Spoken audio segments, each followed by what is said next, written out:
Hi everyone, welcome to today's webinar, How to Use Neurodivergent Affirming Strategies to Support Child Mental Health. My name is Jackie Lee and I'm a Practice Development Officer here at Emerging Minds.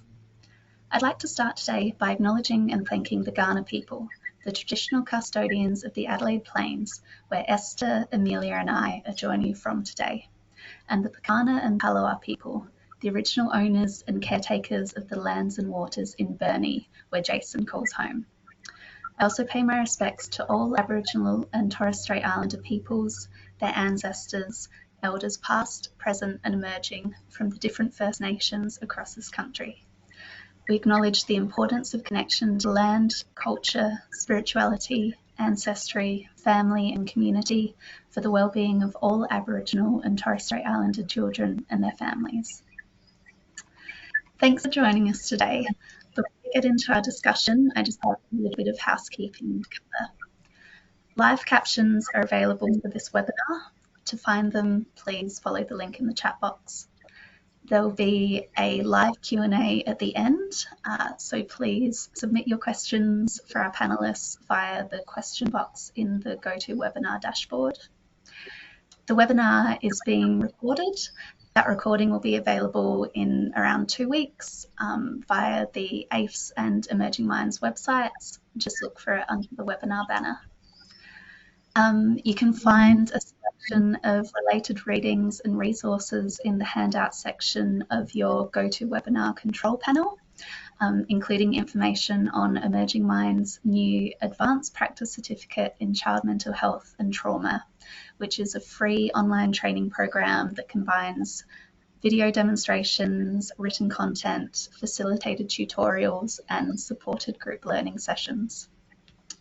And lastly, there'll be a short feedback survey that will open at the end of the webinar, so please stick around and share your thoughts with us. Today marks the 18th Annual World Autism Awareness Day, but in 2025, this day is about so much more than just awareness. It's about actively promoting acceptance, appreciation, and inclusion, as well as recognising the contributions that autistic people make to their communities and the world. As such, we'd like to recognise the children, young people and adults whose pain, trauma and heartache, including at the hands of harmful systemic practices, require recognition and compassion. And we also recognise the strengths and know-how that neurodivergent children and their families have drawn on to navigate difficult times and the challenges of living in a neurotypical world that wasn't built for them. And we respect the skills people have developed to contribute their lived experience and strive for a more inclusive society. We are committed to deeply listening and responding with integrity to their voices and expertise. So, it's now my pleasure to welcome Esther, Amelia and Jason Mann to today's webinar. You can find their full bios in the handout section of the GoToWebinar dashboard. So I thought we'd start off with a quick getting to know you question for each of our panelists. So Esther, I'll start with you. How does your own lived experience of neurodivergence inform your practice?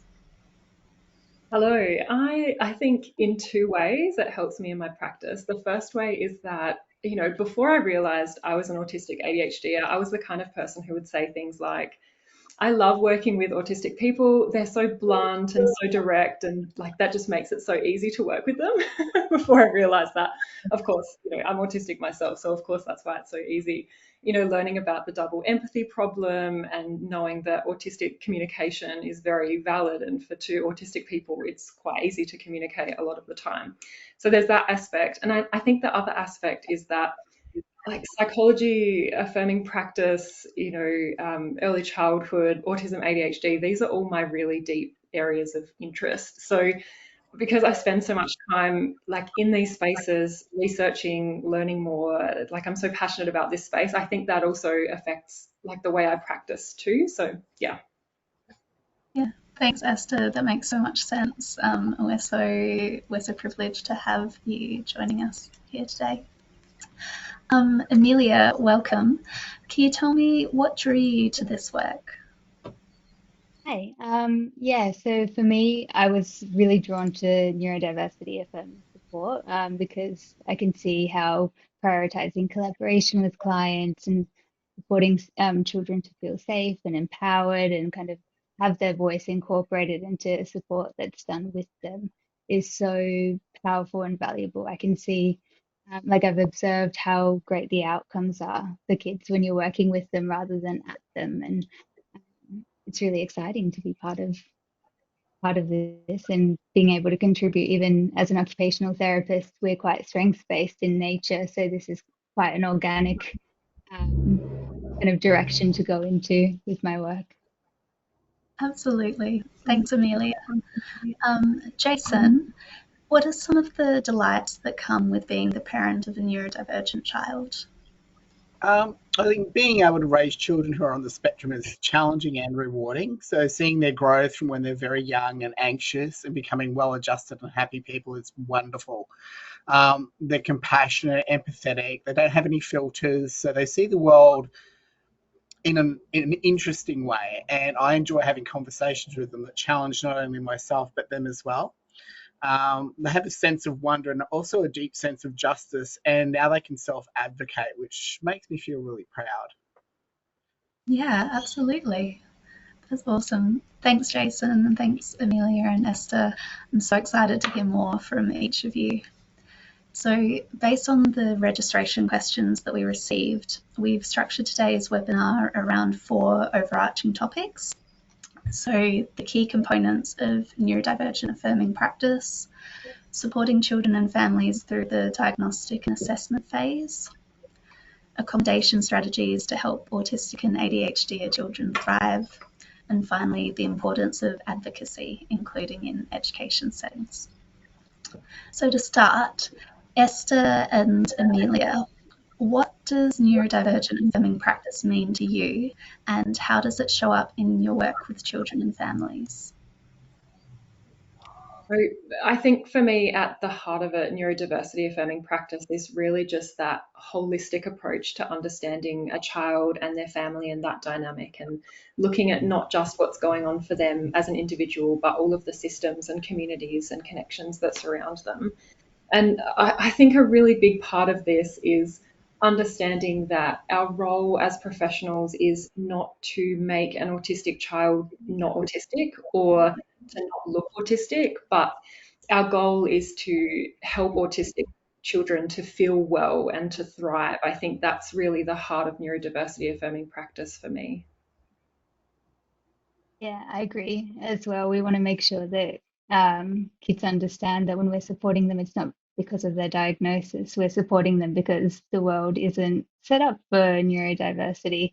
There are a lot of things that exist that aren't very supportive, so we can come in and support them to exist and feel empowered and supported in systems that might not necessarily have been set up for them. Um, I think for me, like in terms of showing up in work, I think making sure that we're looking at children and their families as the experts of themselves, rather than coming in and assuming that we have all the answers because we've worked with neurodiverse people in the past. We're coming to them as equals, and that collaborative approach, I think, is really important in how we kind of work with clients and families. Absolutely. Thanks, guys. Um, Jason, can you share a brief example of how a neuroaffirming approach has helped you and your family? Yeah, so having practitioners that understood the situation with our neurodivergent children was key to early intervention. So, particularly in the case of our youngest son, who's on the spectrum, we had suspicions because of his behaviours as a little baby, and we mentioned this to our child health nurse. And she suggested to us that we get him assessed as he was showing signs of self soothing and just little behaviours that um, just didn't make sense to us. And so, that child health nurse really put us on the right track. And his twin sister is also on the spectrum. And We've had much success with the practitioners that acknowledged our concerns. She was really good at masking and made it difficult to diagnose her early. But because our son was going to the Autism Specific Early Learning Centre, the staff were quick to observe her behaviours, and we managed to get her in with her brother so that the early intervention had a significant impact on her development as well as his. Yeah, amazing. Thanks, Jason. So thinking about diagnoses and assessment, Amelia, we know that assessments can be difficult for families to access for a number of different reasons. How important is it for a child to have a formal diagnosis of autism or ADHD? Yeah. And like, while you're right that like a diagnosis isn't really necessarily for us to be affirming or supportive of the child and their needs, a diagnosis does unlock access to services and things like government funding, access to support such as the NDIS. If students are in school, if they've got a formal diagnosis, they can get access to one-on-one supports or specialized equipment if they need to. For children's kind of understanding that their differences are because their brain might work differently rather than, oh, there's something wrong with me, or comparing themselves to kind of the neuronormative group of people who are in their classrooms. Like, rather than thinking that there's something wrong with them, they can sort of understand and be empowered to learn and connect with other people who might have neurodiversity as well. I think one thing to just quickly acknowledge with the diagnostic process is it's really complex and really confusing for families. Like, you go in, like, the process of getting a diagnosis is quite medical model, not necessarily neurodiversity affirming. And like, a lot of the assessment prompts are talking about deficits or challenges or things that children can't do or things that other children their age are able to do and they're not able to do. So go through this really complex process that's quite deficit based, and then when supports are unlocked, you've got therapists and people coming in and trying to flip that over and coming in from a strengths based perspective, and it can be really confusing for families to navigate through as well. Yeah, so the validation of a diagnosis can reduce masking, reduce instances of burnout as well. And yeah, that's the self-acceptance and understanding of diagnosis and what resources to look for can be really empowering for clients and their families and all their support persons. Yeah, thanks, Amelia. Before we continue, would it be fair to say that the like the principles of neurodivergent affirming practice, they can be applied regardless of whether there's a formal diagnosis or not? Would that be fair to say? Yeah, I think what I would say to that too is that it, like what Amelia was saying, is that it's sometimes actually accessing a diagnosis, especially if you're in like a rural area or if there's really long wait lists. I know in Adelaide there tends to be quite a long wait list for services, and I think as mental health professionals, I think it's part of our role to make sure that we know what an autistic ADHD, like a neurodivergent presentation looks like, so we can provide supports that are tailored to their needs specifically, even if they don't have that formal identification yet, or even if they go through the formal identification and at the end they say, no, I don't think this child's autistic, but obviously there's things going on that mean they need specific supports. And I think whether a family like accepts the diagnosis or finds it really, really hard to come to terms with, either way, we need to make sure that we're tailoring our approaches to that child's neurotype. And I think it's so important if we have a child showing up with anxiety and we have a look and we're like, you know what, like I think maybe autism is in the picture or ADHD is in the picture. If maybe they're a family that there's a lot of stigma and there's a lot of fear around that, you might not necessarily use that particular language, but maybe you support them to go off and do an assessment and get that assessor to kind of look at what's going on for them. But let's keep working on these areas that you need support in. Let's do some kind of figuring out of this child's sensory world, like what might be going on there. Are there some sensory things that they're finding really tricky to manage? So maybe compartmentalizing your language around the specific needs that they have, rather than using the diagnostic label if that feels really scary to a family at that point in their journey. And I think, like what Amelia just said too, is if a child is presenting to us and they're showing up maybe with what you might think is depression, but they're actually autistic and they're in autistic burnout, what we do as a typical approach to managing depression is we might do things like scheduling activities and things like that, which for a neurotypical child might work really well. But if we aren't understanding that they're in burnout and we're trying to put more things on the schedule that this child has to do, and maybe things that we imagine are, the pleasurable activities, but maybe aren't related to their special interest or anything, then that can kind of make burnout worse because it's adding more onto their plate. So I guess, my kind of takeaway is, whether there's a diagnostic label or not, we as professionals, it's part of our work to know what it looks like in children and families so we can tailor our approaches accordingly. Absolutely. And sorry. Just to quickly add, just in all the environments that the children are in, utilizing strategies such as universal designs for learning, using visuals, having predictability, things that are trauma informed, it can support all children. So those things can be put into place regardless of that diagnosis as well. Absolutely. Thanks, guys. Esther, your response kind of leads me quite nicely into my next question, which was around how do you support children and families to accept the child's neurodivergence, and why is it important to do so?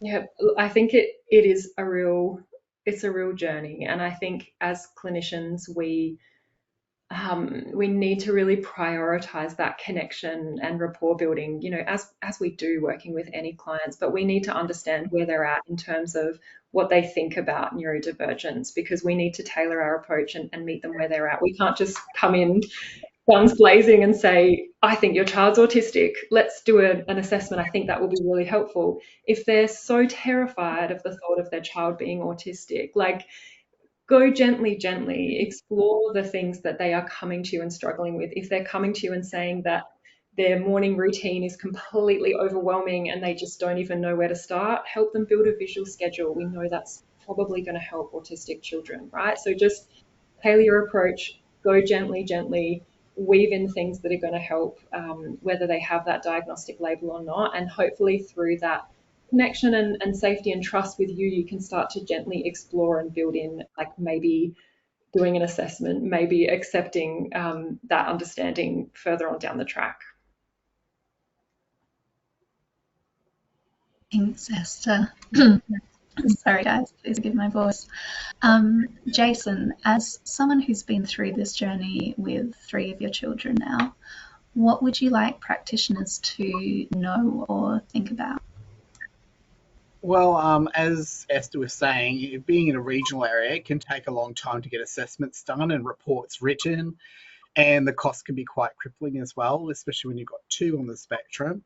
So GPs and psychologists can support families while we're waiting, because families can get frustrated and they might be struggling financially to get that assessment done in the first place.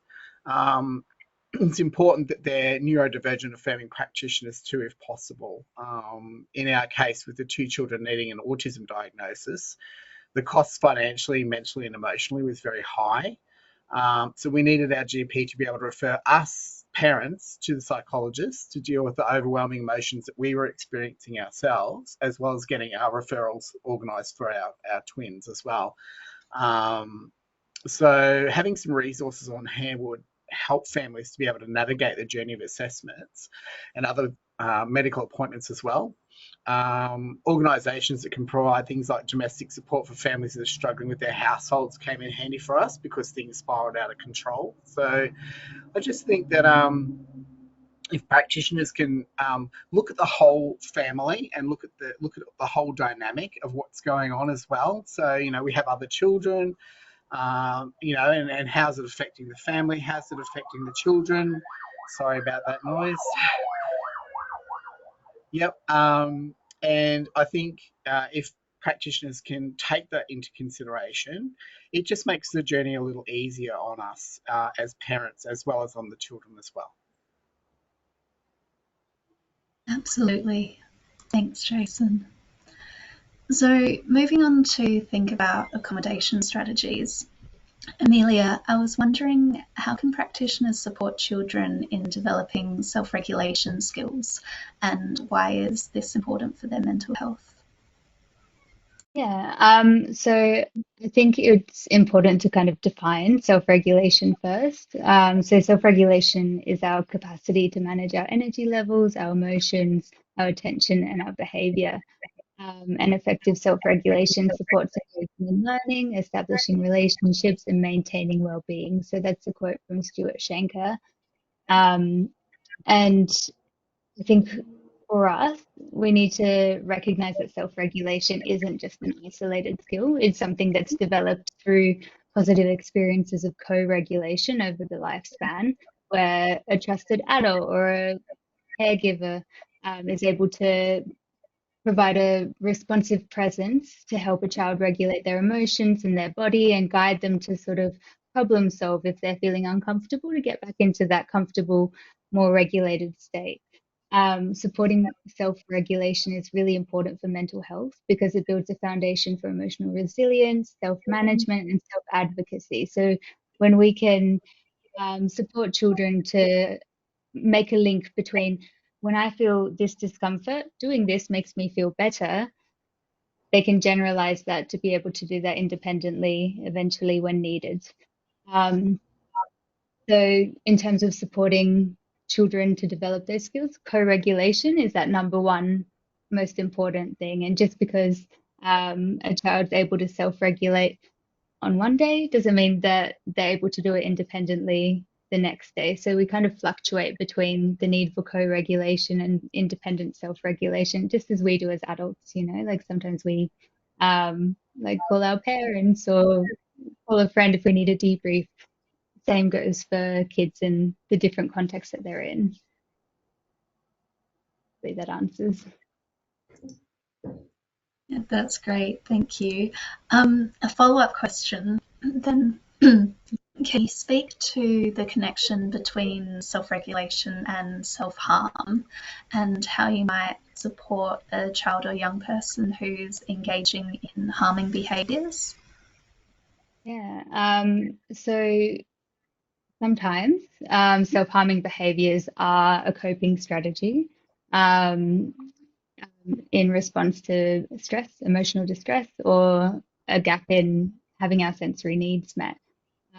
But it's not always the case. I think number one is asking the child, like, what's prompting this, and also as a professional, making sure that we've got a good rapport, a good relationship with the child, and we've established a really safe space for them to be able to discuss it. We're coming in from a position of non-judgment. We're coming in with curiosity, and we just want to make sure that they're safe and not hurting themselves. We don't want them to be hurting. So if we come in with curiosity, compassion, and with a collaborative kind of mindset, we can support children to eventually sort of find some safer alternatives if possible, and find some nice affirming ways to regulate and express their emotions. So as an occupational therapist, I'll try and understand the function of the self-harming behaviors. So even looking at it through a sensory lens, what are they obtaining through that self-harming input? So we can ask them, we can explore alternatives, we can look at different ways that they can also receive that sensory input without causing physical harm to themselves. If they are emotionally distressed, we can explore that, and we can explore self-advocacy scripts with them. So how can they communicate that they're uncomfortable, that they need something else, or that they're feeling unsafe in their body? And then we want to collaboratively plan a safe alternative if needed. So we can involve the child to identify different coping strategies rather than coming in and just being like, you can't do this, it's not allowed because self-harm is bad. We can come in and build up to it together. Thanks, Amelia. Yeah, I think it can be such a, a daunting sort of situation for everyone involved, but it's important, as you say, to come in with that non-judgment and curiosity. Esther, I was wondering if you had any thoughts or insights to add. Yeah, I love the way Amelia spoke to that idea of like really just connecting and getting to the heart of what's going on for the person. Because I think, especially, as a psychologist, someone comes to you and says, I'm really concerned my child's self-harming. Everyone's freaking out, right? Like everyone's freaking out at that point because it feels really scary. That feels really scary for a child to be doing that for themselves. And I think being able to have really open and frank and honest conversations about exactly what's going on and what need that might be meeting for someone, and taking into account their neurotype too. If they're autistic, maybe their experience of pain or their pain threshold might look a lot different. So actually, they're not even feeling pain from doing that to themselves. They're hyposensitive, for example. For an ADHDer, there might be a real element of like impulsivity that comes with doing that. And I think if you don't look at and make sense of exactly what's going on underneath there, then you can miss a lot of really wonderful opportunities to help them and provide support for their family. I think about a client that I had once who was a young teen, and in talking with him about self-harm, he was kind of like, well, you grown-ups get tattoos, so why aren't I allowed to do this? And I think it was just such a great example of an opportunity where we had that rapport, and he could talk like that, and I could understand, as far as he was concerned, like where his mind was at with self-harming. He wasn't conceptualizing it as self-harming. He wasn't distressed. He thought it was cool. Like he was doing it with like a pen and, like, you know what I mean? So I think when we connect and we ask what's going on and we have that rapport, we can have much more fruitful conversations about supporting them. And of course, we need to do risk management. And of course, we need to explain our concerns and think about different ways of managing things for them, because it's not safe. We have concerns about if it is when they're really, really distressed, then we can say to them, look, I'm worried about you because I care deeply about you, and I want you to not feel so distressed that you get to the point where this is happening for you. So let's tackle, like, let's figure this out together because I really care about you, right?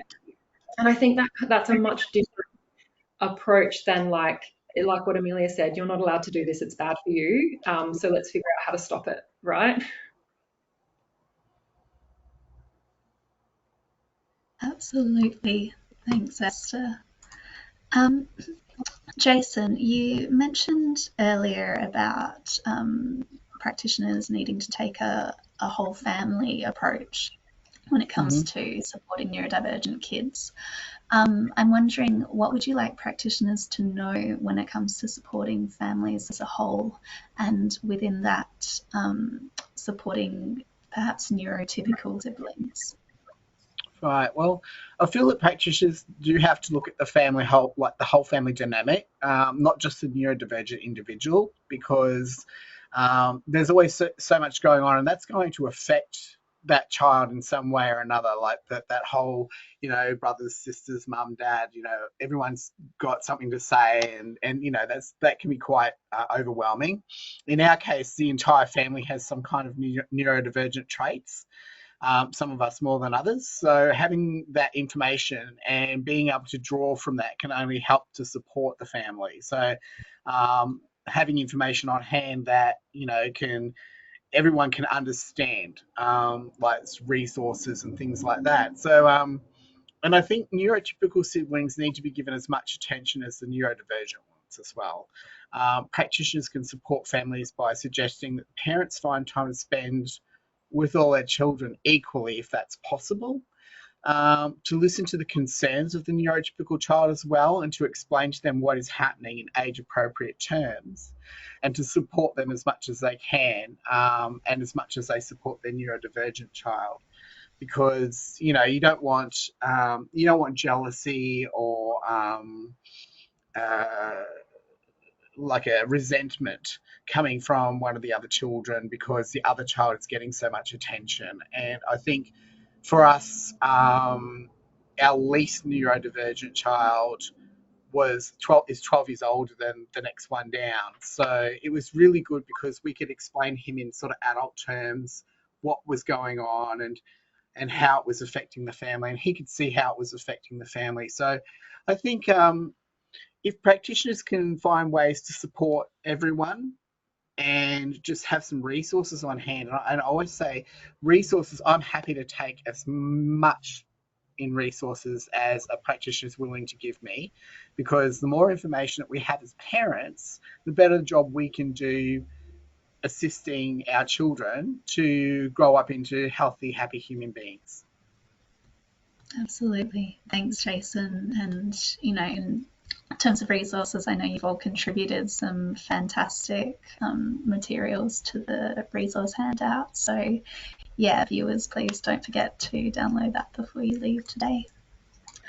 Moving on to advocacy. Jason, I might throw to you again. What has helped you and your children to build self-advocacy skills? Well, being in a regional area, it was kind of out of necessity that we had to self-advocate because we didn't have any access to resources. Basically, we utilised information from other families that had neurodivergent children, and we set up a group of mothers and some parents, some dads, but it was mainly a mothers group called Friends Through Autism. And we just had other parents come along to like basically coffee group and just discuss where they were getting their resources from and just sharing that information, which was really important because some of us just had no idea. We were new to the area as well, so we had absolutely no clue what was available. And these other families pointed us in the right direction to find organisations and practitioners that would help us out. Some practitioners didn't really help in that respect. We had to do a lot of ourselves. There was a lot of ground pounding, walking around looking for resources. So again, my suggestion is it would be nice for practitioners to have resources available to give to parents so that they can self-advocate. So learning, just giving them those first steps and first places that they can go to and start learning to go out, get the resources from themselves, do some research, and through that you can self-advocate better towards practitioners when you do have an understanding. Then you can go in and say, hey, look, this is the situation and I've heard blah, blah, blah about, this practice. Can you help us? Or if you can't help us, do you have some sort of resource that you can pass on to us, or can you refer us to someone who can? And I think if you can do that, that's half the battle won. Absolutely. Thanks, Jason. Yeah, that makes sense. Like, you can't advocate for what you don't know about, right? Right. Amelia and Esther, what insights, strategies, and resources can assist teachers in understanding, addressing, and advocating for the needs of neurodivergent children? So for teachers who are supporting neurodivergent children, making sure that we can facilitate an inclusive classroom and a class context is something quite important because using trauma-informed practices that you're probably already doing, things that involve predictability and coming in with unconditional positive regard towards a child. So every day that they come in, you're happy to see them, even regardless of what happened the day before. It's not a child's job to regulate for you or comfort you as a teacher. So like remembering your roles as their co-regulator. And we want to foster felt safety for the children. So We want them to be comfortable and feel safe coming into the classroom, feeling as though they can unmask and be themselves if they need anything, if they need any accommodations, that you have that open communication with them. And in class, if they do have any specialized learning plans, that's something that's created collaboratively with the child involved, rather than people coming in and trying to put some compliance-based goals in, for example. We want to make sure that we reinforce value of student voice, utilize proactive regulation strategies. That's something that can be done with a whole class, and is beneficial for everybody. And we want to be mindful of our physical environment as well. So we want to make sure that our classroom is supportive of children regardless of their sensory preferences and needs. I think in terms of approaches, like um, reframing behavior as a sign of dysregulation or a response to a stressor rather than something challenging that a child's doing perhaps on purpose, um, can really support that conditional positive regard approach that we're coming in for the kid. And it can support us to unpack the why and see what if there's anything that you can do as a teacher proactively so that there's not as much dysregulation happening day to day or during a lesson. Things like predictability, something that fosters a sense of felt safety. So having consistent routines and clear expectations can reduce a child's anxiety. And we want to focus on connection rather than compliance. So that co-regulation focus is super important. Like if we're trying to get a child to comply, or if we're coming in with practices such as reward charts, like we can revise that and learn a little bit more about that and understand why that's not necessarily the best practice for a neurodivergent child, because that can prompt anxiety, cause a little bit of disengagement, and it doesn't foster that intrinsic motivation. So if the reward chart's not there, how's that child going to be generalizing? What's going to be the driver for them repeating or doing that activity again in the future? Um, so yeah, things like incorporating universal design for learning. There are a whole lot of resources online and in your resource packets as well, that allow different ways of learning to be provided. So for some children, if they need a little bit of extra support or differentiation, that's offered and available to them. In terms of that sensorily considered environment, making sure that lighting can be adjusted. Children have access to movement breaks, different types of seating options, and regulation breaks as needed. And then use of proactive regulation tools and strategies. So having a class-wide brain break every 10 minutes or every 20 minutes for 1 to 2 minutes, just so a child's not sitting there feeling as though they need to get their wriggles out or getting to that point of dysregulation. So we can try and be proactive where we can. Thanks, Amelia. Yeah, we could do a whole webinar on universal design. I think it's fascinating. Esther, I'll throw to you. Yeah, so I'm thinking helping children to self-advocate in their classrooms. Like, so I assess adults, right? And a lot of adults that I see, they feel so interwoven with their masking that it can be really hard for them to unpick, like, what's the mask and what's me?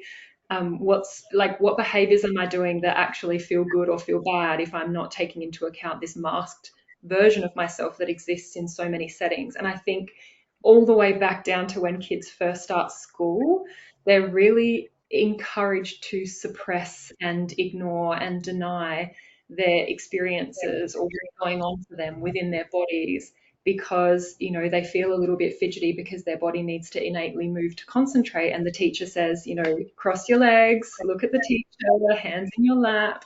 So it's like all of these constant little repeated reminders that they can't do what their body needs to do.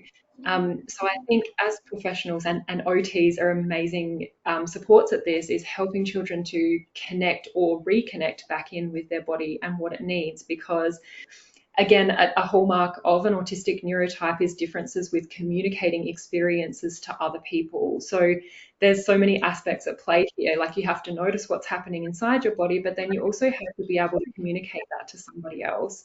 Autistic children might not necessarily notice what's happening inside their body. They might be hyposensitive, but then they also might not realize that when this thing is happening, if I speak to this particular adult in this particular way, I can get help for that thing that I need help with.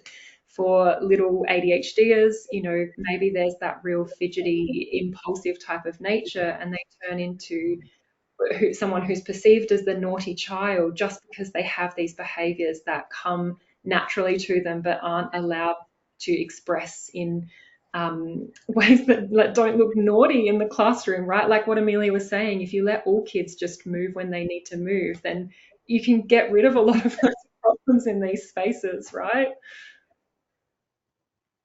Absolutely. Thanks, Esther. I feel like there's perhaps a misconception that if you give kids that opportunity, then like they'll get out of control or something like that. They'll take advantage of it. Like full-blown anarchy, right? Like these little kids are from school. And like as well, I want to say for all of the people watching who are teachers, I am a psychologist. I studied teaching, but I didn't end up becoming a teacher. I get that you are trying to manage like 30 little people, all with varying needs, varying supports, varying presentations. Please don't feel like I'm denying like how hard it is to teach, especially now, post-COVID, because it's absolutely exhausting. And I think going back to what Amelia said earlier about doing our best to kind of help people to go through the assessment process and access those extra supports for the classroom, I think, yeah, that's really helpful. Another thing I wanted to say here too is to access services and resources from places like Yellow Ladybugs. If anyone watching hasn't heard of Yellow Ladybugs, they are a specific organisation. They have lots of great resources. They have an online conference that goes for 3 days. So please have a look at those kind of services too. They're really good at helping to understand, acknowledge and support kids to advocate for themselves in different environments too. Amazing. Thanks, Esther. Thanks, everyone. That brings us to the end of our sort of formal webinar bit. We've had so much engagement for this webinar. We've had over 100 questions come through during the registration process, and many more kind of filtering in over the course of the past almost 45 minutes or so. So thank you very much. Please continue to submit questions if you have them. We'll do our best to get to some of them shortly, but as I mentioned earlier, we'll also have did I mention it earlier? I don't know, but we'll be taking some extra time offline after the live webinar to answer some additional questions. So this will be an extended Q&A that will be recorded and available along with the live webinar recording when it's released in a couple of weeks' time. So yes, please continue to submit your questions. To start off with, this is for the whole panel. We're wondering, how can the approaches that we've discussed today be applied to support non-speaking children? With communication, we need to acknowledge that it's really diverse, and some children who might be non-speaking, they deserve access to affirming and respectful and effective communication support. So if a child requires additional other devices, AAC, making sure that they've got access to that, because having a voice and being able to communicate is a right of every child. So honouring the way in which they communicate or in the way that they're presenting is really important.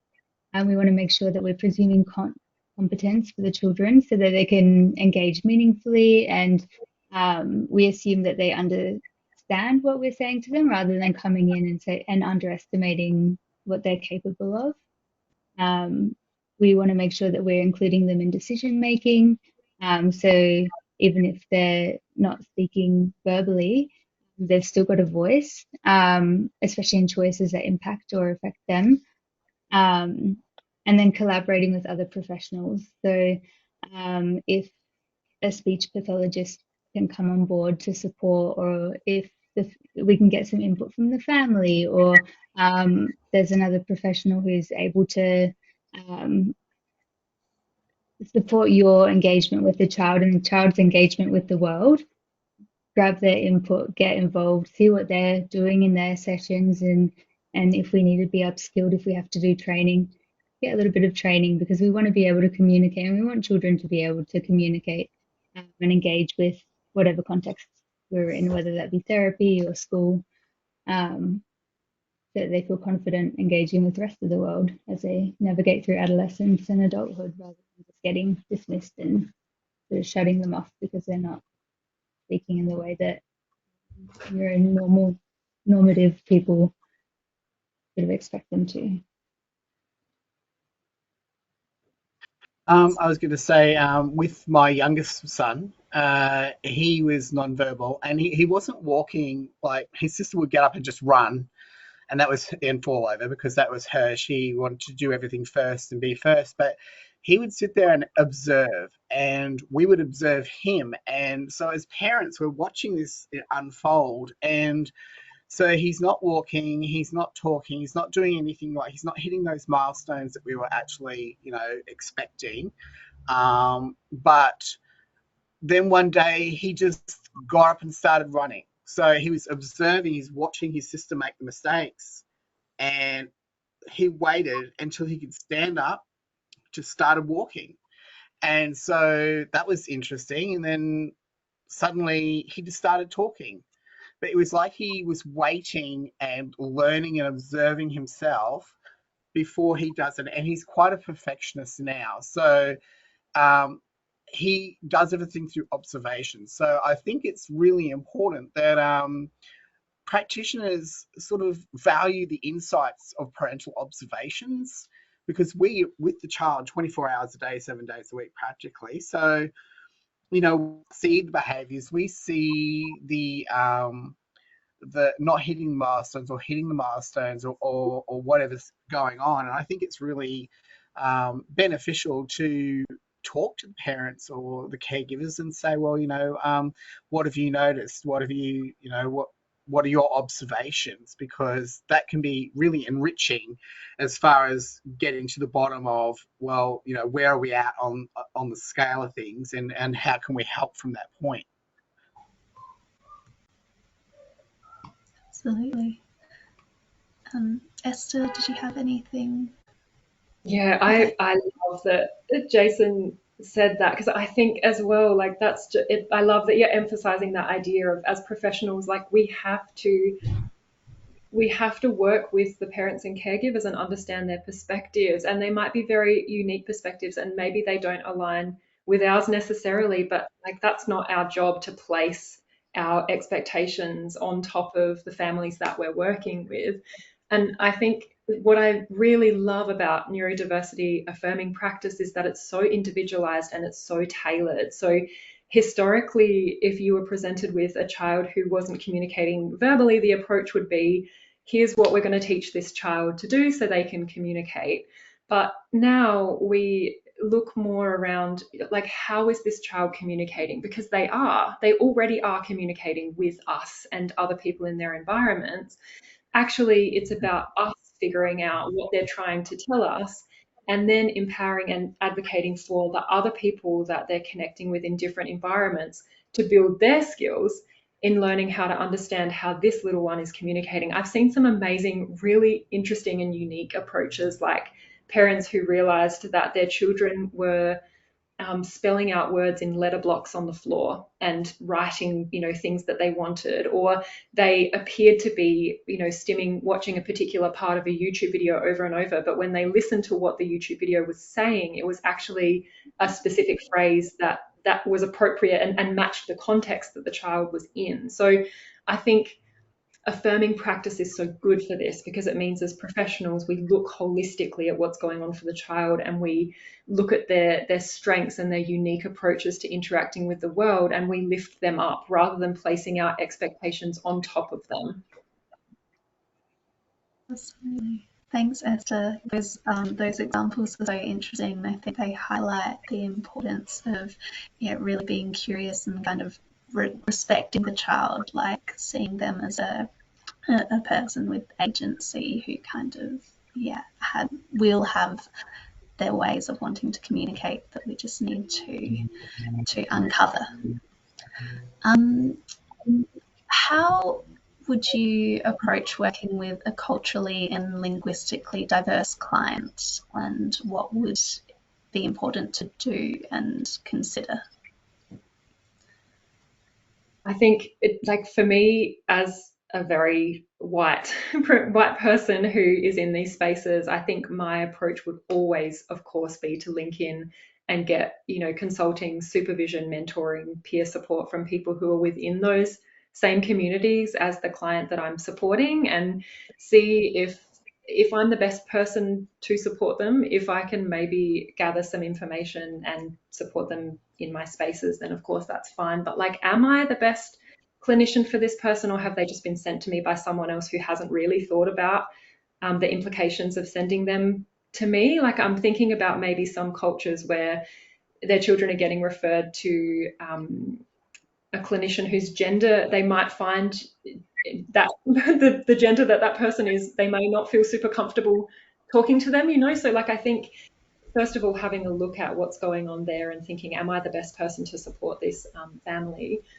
Linking in with communities is incredibly important. So finding, maybe professionals in those communities, or elders, or holders of wisdom in those spaces, so we can understand perspectives on mental health, perspectives on autism, perspectives on the child and family, the cultural aspects that come into play. And I think for us, having that real cultural humility and understanding and analysing our biases as clinicians coming into these spaces, and being really reflective on going about that, I think that's really important. Yeah. Yeah, I agree. I think recognizing if you might not necessarily be the best fit for the family is super important. But when you're working with families who perhaps speak a different language than you or have a different cultural background, if you have open communication with them, if you seek to understand what language do they speak, do they to communicate? Would they like a written summary after some sessions that they can take home and maybe translate, or can you support that translation during your while you're supporting their child? Learn about their values, learn about their understanding of neurodivergence and their understanding of my role and their understanding of why we're getting this support and why they've been referred to this can be really important, just to sort of understand where they're coming from. Like in some cultures, having a disability can be perceived as being cursed, and we don't learn about that at university. We have a very westernized sort of approach. So if we can learn a bit about their cultural beliefs around the diagnosis and how they're feeling about it, we can come in as supportive as possible. In terms of things that we can apply to our own practices, we can simplify our language, we can reduce some of the jargon. We might not talk about like the complexities of the sensory processing and the high threshold, low threshold. If somebody's just perhaps migrated to Australia and they've got very limited language, we might use concepts that are quite simple, straightforward, quite simple English. And also offer, if they have any questions or if I didn't explain something in a way that they understand, I can explain again, or I can try and find some resources. In terms of resources and handouts, things that we can share with those families, if there's anything that can be translated or anything where there are different language translations available, have that available too. And then yeah, I think if families can connect, if we can support families to connect with local supports as well, that align with their needs that can also be really supportive, not only for the child that we're supporting, but for their whole holistic support network as well, because we want everybody to feel supported and feel like they have people that they can talk to. Sometimes referring for parents for a mental health care plan might be a little bit scary, especially if they're going through immigration or if they don't really understand what a mental health care plan sort of implies. So just checking in with that understanding and coming in gently from a place of empathy and kind of reinforcing that we're there to support and we're not as scary as we look, I think. Absolutely. Thanks both. That's a beautiful answer. And I think, yeah, not just around disability, but like understandings and views towards mental health in and of itself can be so different across cultures, right? So yeah, I think your points about just basically meeting the family where they're at is fantastic. How can practitioners best support neurodivergent children with histories of trauma? It's a big one for last. Yeah, I definitely have worked in a lot of spaces where this is very, very relevant. And I think as clinicians, we will see a lot of families who have experienced trauma in our spaces. So it's absolutely integral that we understand what that looks like and how that shows up.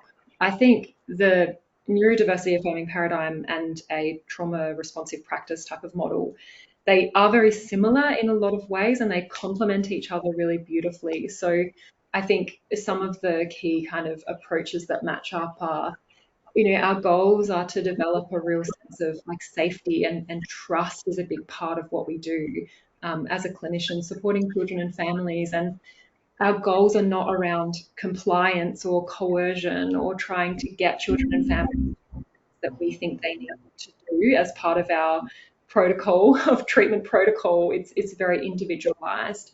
I think some of the considerations, perhaps from a practical perspective, might be if we're thinking about an autistic child and we're looking at resourcing, understanding maybe this child can't visualize things in their head and maybe they can't visualize things know that. So I think analysing and making sense of that, maybe your resourcing needs to look more aligned with some real tangible visual resources. Maybe you need to bring in very sensory related elements. Maybe deep breathing is something that is actually triggering for an autistic child rather than calming. So again, I really tailored, individualised approach is better. Yeah. Thank you, Esther. Amelia and Jason, I didn't intend for this to be like a hangover question, but I'm just looking at the clock. I need to wrap up. So what I will do is we'll continue this question in the Q&A after today's webinar. So everyone who's joining us now, you have an incentive to come back and skip forward and watch that part on the recording. Thank you, Esther. That was a fantastic response. Thank you to the three of you for joining us today.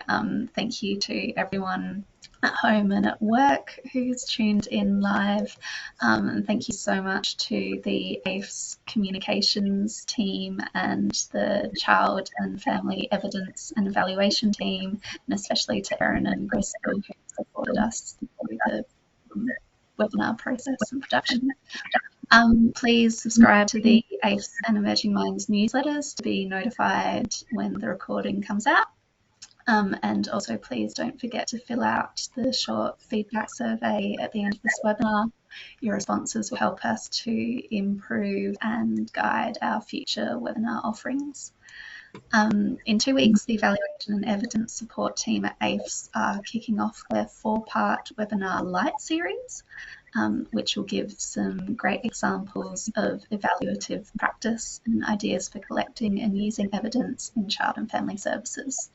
So if you're a manager or you're involved or interested in evaluation, then please register for those. And we also look forward to seeing you at our next webinar with CFCA, which is Understanding and Responding to Childhood Suicidal Ideation, a Case Scenario. and that one will be broadcasting on the 30th of April. So thank you again to our panel. Thank you to everyone who's joined us today. I hope you've found this useful, and we look forward to seeing you again soon.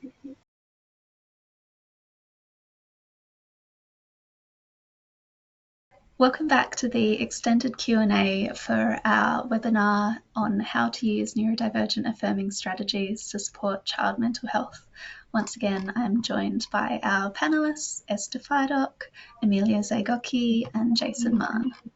So picking up where we left off in the live webinar, Amelia and Jason, how can practitioners best support neurodivergent children with histories of trauma? In terms of practitioners working directly with children, I think it's a great opportunity just to encourage self-advocacy and really prompting us as practitioners to establish a really safe space for children that we're working with.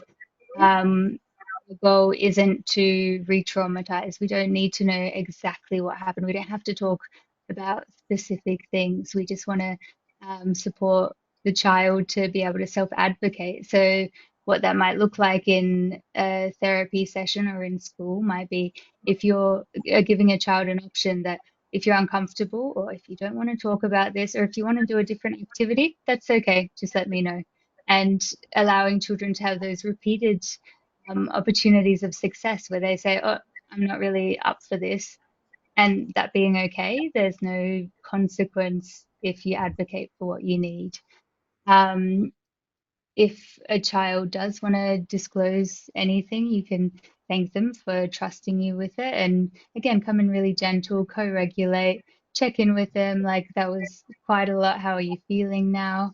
And I suppose like prior to that kind of self-advocacy skill being developed, you can come in as a co-regulator and notice indicators that a child might not be comfortable with an activity or a topic. You can say, oh, I noticed that your body language changed a little bit. Would you like to keep going, or would you like to maybe try something else? And just showing them that there are different options and they're not in trouble and that they are safe with you. So I think for supporting children who've experienced trauma, making sure that you're allowing that the sessions or the interactions to be quite child-led. And the goal isn't necessarily to talk about specific events because we want to avoid that re-traumatization. Yeah, my daughter, she has a very small window of tolerance, so it's taken quite a long time to understand that.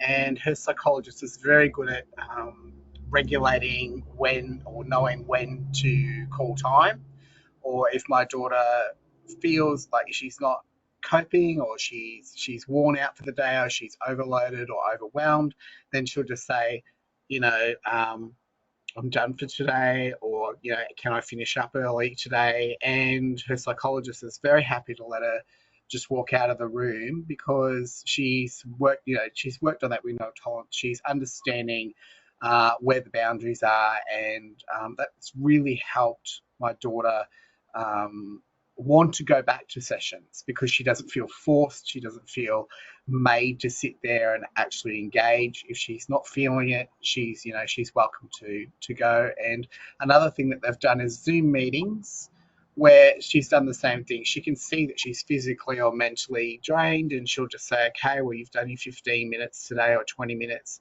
You've done really well to even come today to be seen. So that just gives them a bit of confidence to go back, and I think that's really important. Thanks, Jason. Thanks, Amelia. Fantastic insights. How can practitioners best support the well-being of children with coexisting mental health concerns? So, for example, anxiety or depression or OCD? I think for clinicians, a really thorough and comprehensive kind of intake and assessment process is really, really important. So getting the child's perspective, getting other people's perspective who are within part of that family dynamic, getting an understanding of where things are difficult and trying to figure out why things might be difficult, sometimes reading between the lines, sometimes being quite specific about using really visual approaches, writing things down, using things like mind maps to make sense of things, using maybe YouTube videos or books of other children's experiences, and kind of having opportunities for a child to see maybe themselves represented in different circumstances, so they can say, oh yeah, that's me, when maybe they might not have been able to just come out and say, I feel really anxious when XYZ happens. I've heard children say things like, for example, I couldn't sleep because it was so windy, and I just was thinking about how the roof might blow off. And I was like, oh, you were really worried about the roof blowing off? And they were like, no, I wasn't worried. I stopped thinking about it and I couldn't sleep. And I was like, well, that's worry. Like, that's what we would call worry or anxiety. So it's really being specific, listening, and maybe helping them to pull those concepts together, because if they don't know that that's worry, but over here we've got this kind of segmented approach to helping them manage their worry, like, what's the point in doing that? Because they don't know that that's what worry is. So I think, yeah, just having that really tailored, specific approach to each individual, it's so important. And I think when it comes to this area too, I always recommend, of course, good supervision with a really affirming clinician. There's a couple of people that I always refer people onto. Sandra Menon from Onwards and Upwards Psychology, she has programs specifically tailored to understand how to support autistic ADHD children. So they're great. They're like self-paced. She also does supervision. Rebecca Gannon from Kaleidoscope Assessment does amazing supervision. And also Teresa Kidd from the Kid Clinic. They do a lot of work around anxiety and also PDA. So I think that's probably my main kind of advice around helping children with those co-occurring mental health stuff that can go on alongside autism and ADHD. Yeah, I think those are really, really great ideas. I think also if there are other health professionals involved, so if there is, like for me as an OT, if there is a psychologist involved, seeing if there are any reports, and yeah, just really getting that client input, that child's input of what does this feel like for you? What have you tried? What helps? What doesn't help? And letting them sort of lead what that support from you is going to look like. Yeah, I think like different things can present quite similarly. So things like having variations in your sensory sensitivities, or co-occurring conditions such as that could present as executive function difficulties if we're feeling particularly stressed, or if we're depressed. So it can look a lot like dysregulation, can look a lot like shutdown. So just sort of being able to differentiate between just coming in through a like single condition lens and looking at it holistically is quite important as well. And just checking in, you can ask the child you're working with, like, did I do the right thing, or is there something I could have done a little bit differently that would have helped a bit more? Can be really good as well. Yeah.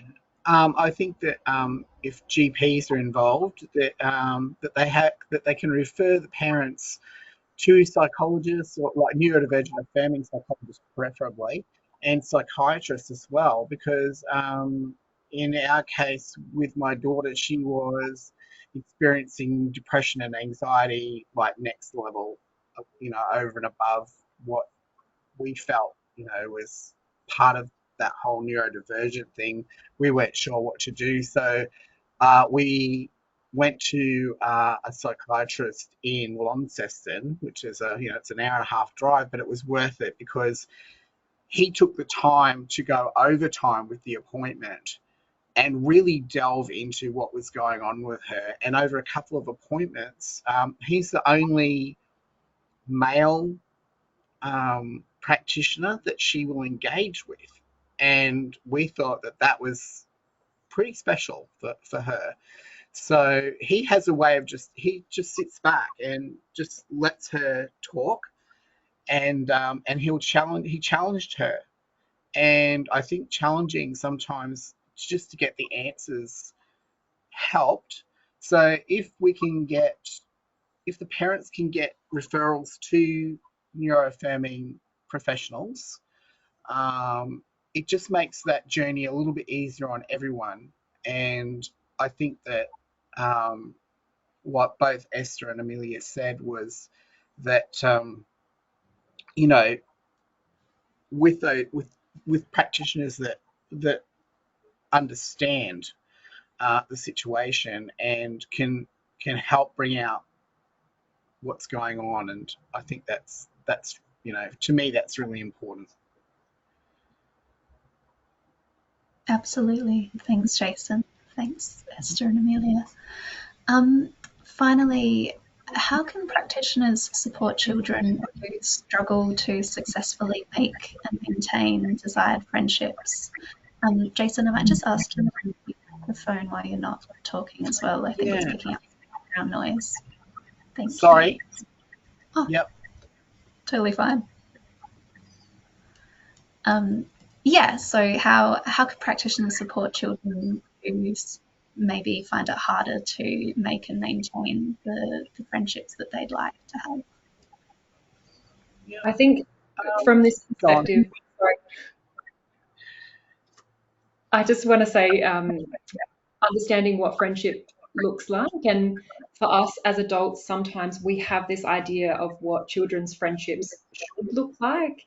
So again, we might inadvertently place these expectations onto the children that we're supporting, where we can see that they're not really connected with a lot of peers, so we think, okay, here's a problem, let's help them fix it. Whereas if we take that affirming approach and really work with them to figure out, do they want more friends? Are they happy with the friends that they have?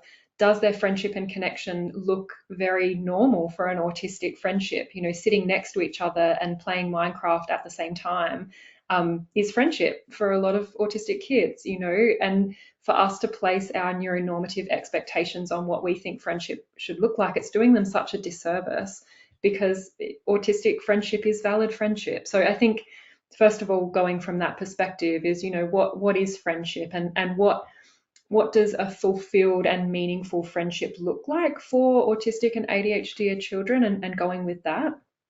Another thing might be, if the child is saying, I feel really lonely, I want more friends, I try and make friends, but, other kids won't play with me, like if there really is that desire to connect more with other people, I would, from an affirming lens, we're not teaching neurotypical social skills, but what we might say is, these are some of the things that other kids might do to try and play with you. These are some of the things that not autistic people might do when they're trying to play with you or trying to join in a game. And I think understanding that autistic lens and neurotypical lens it's almost like helping a child understand how to translate what's going on for them in their spaces. Like, this is autistic communication and this is neurotypical communication. You'll probably see both. You can practice and do neurotypical conversation. That's called masking. And, that gives you the opportunity to talk about what masking is and how sometimes you might want to mask, and that feels helpful in those moments, but it takes capacity and energy. Like, it opens up, I think, the doorway for really supporting them to feel empowered and understand what's going on in their different environments, without making it seem like, to have friends, you have to walk up to someone and make eye contact and smile and say hello, and like all of those neuronormative things. We don't want to force that upon them, of course. So for autistic friendships, generally speaking, I think connecting through shared interests is a really good way to develop friendships for children in these spaces. So think about, Lego clubs, for example, or Minecraft or Pokemon, or whatever it is that has that shared interest component, and having, a grown-up facilitate maybe those activities, and really honouring maybe people want to do things individually, maybe they want to join together as a team, whatever that looks like, but just kind of being there and helping to build those, maybe helping with parents as well, you know, organizing things like play dates and having that consistency around, you know, we catch up at this time on this day, and just helping them to maybe bolster that a little bit outside of school education settings as well could be helpful. But yeah, I guess those are some of my key ideas around friendship.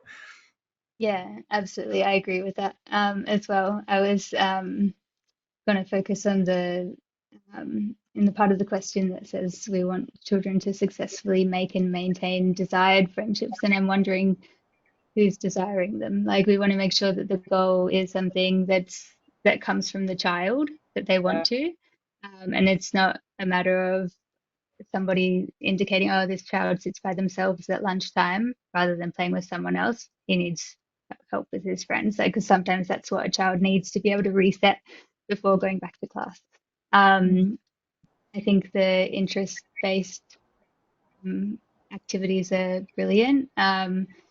If we're doing something structured with a group of children, um, again, letting children lead in that as well, rather than coming in with a sort of pre-existing, quite westernized, masking, encouraging curriculum that might um, uh, indicate that neurodivergent traits are things that need to be fixed or things that are wrong with them. And how can we problem solve this way that you are so that you're not like that anymore? We want to move away from encouraging that masking. So doing things that children are interested in, even if they're structured, if children go off on a little tangent, if they start talking about what they want to do on the weekend, let that conversation happen, even if it's not sort of in the routine, because that's a naturally occurring social interaction that the children are having, and then celebrate when you see that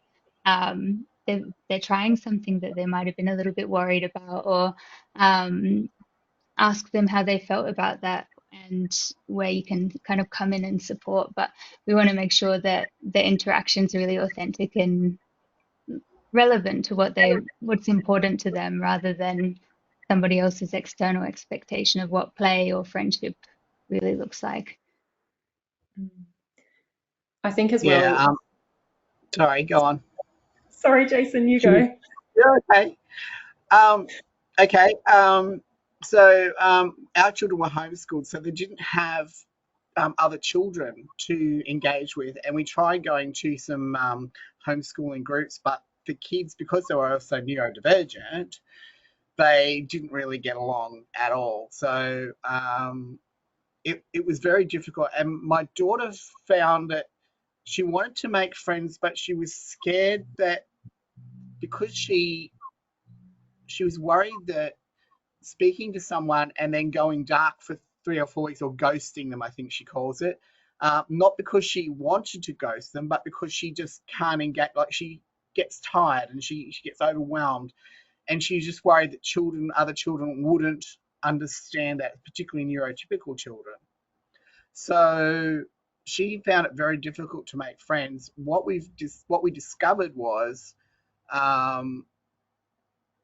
using outside sources like groups, like with the NDIS, they can get like support workers that will take them one-on-one with another participant and get them in the car and talking and go and do an activity, and that way they can sort of start to learn to make friends, which is hard. But my explanation to the kids was that friendships like neurodivergence is on a spectrum.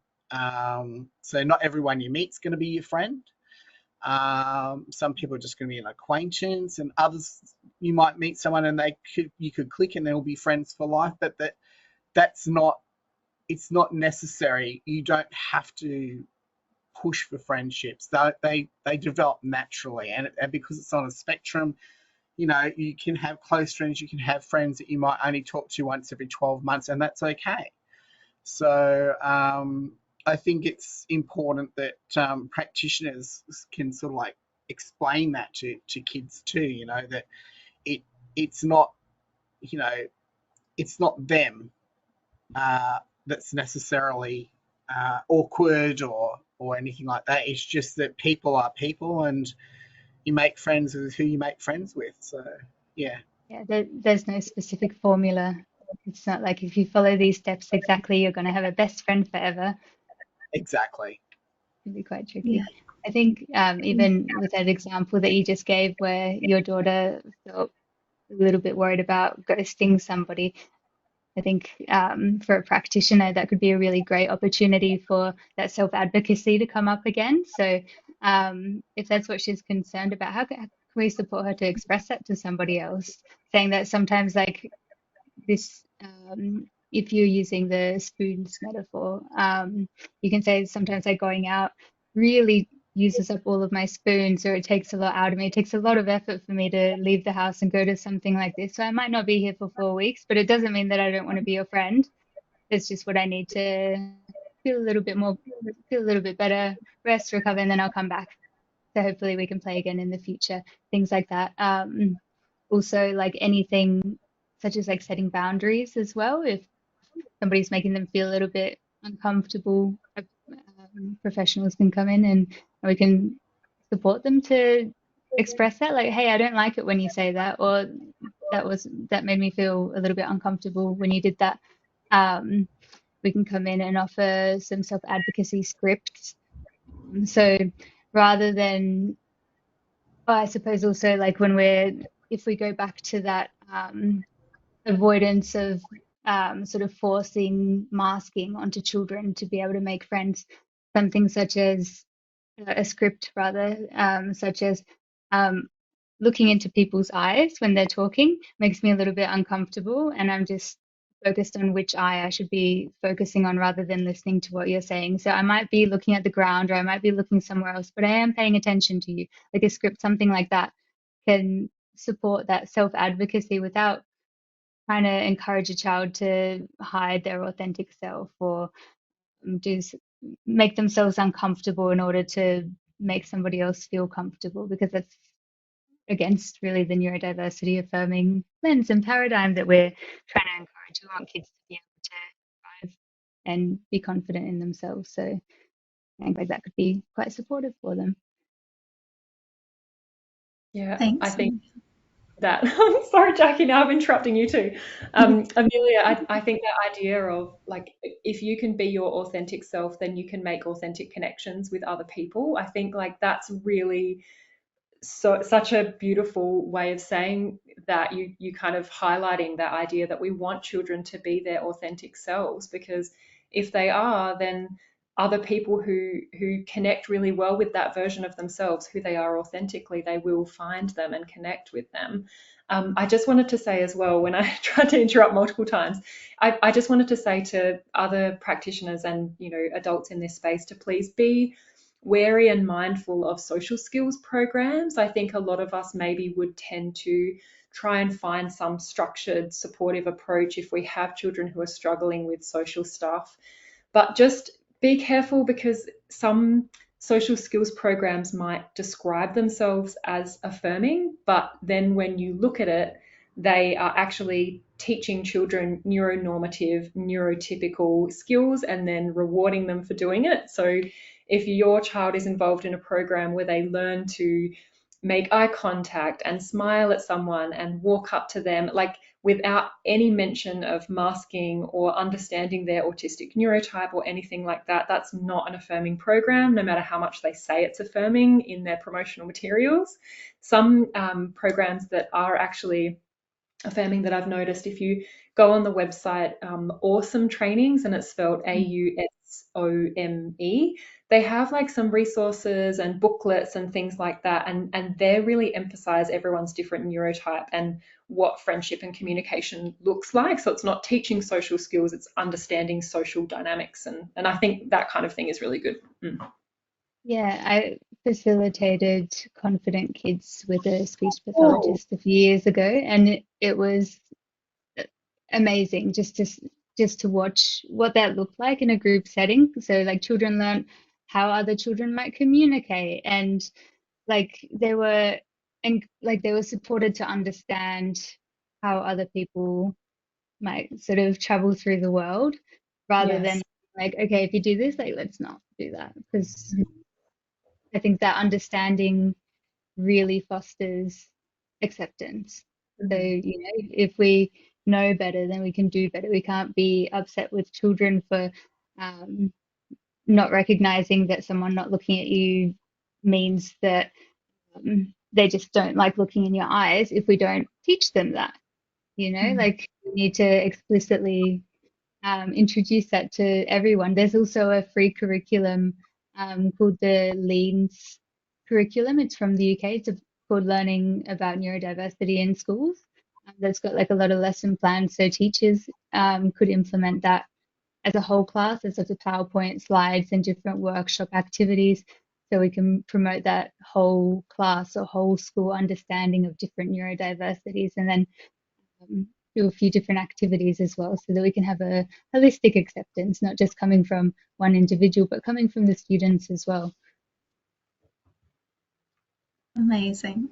Thank you all. I feel like we could do an entire webinar just on friendship and connection, just based on that conversation. Thank you again for your time. Thank you to everyone who has joined us watching this webinar. Unfortunately, that's all we have time for today, but we hope to see you again at another CFCA webinar soon. Thanks, everyone.